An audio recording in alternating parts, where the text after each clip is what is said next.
na ang pangalan ng ating Panginoong Hesukristo ay maluwalhati sa inyo at kayo sa Kanya ayon sa biyaya ng ating Diyos at ng Panginoong Hesukristo. Ito ang panalangin ni Pablo para sa mga Kristiyano sa Tesalonika, na si Kristo ay maluwalhati sa kanila at sila'y maluwalhati kasama niya. Maaari rin nating ipanalangin ang parehong panalangin para sa ating sarili at sa iba.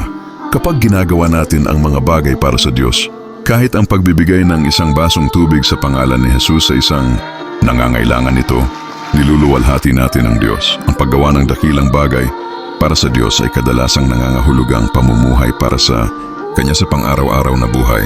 Manalangin tayo. Ama sa langit, tulungan mo akong luwalhatiin ka. Nais kong makita ka ng iba sa akin. Tulungan mo ako ngayon. Kung may nangangailangan, bigyan mo ako ng habag para sa kanila. Bigyan mo ako ng biyaya para sa iba gaya ng biyaya mo sa akin. Naway makita ng iba ang pagmamahal ko sa iyo sa aking mga kilos. Sa pangalan ni Jesus. Amen.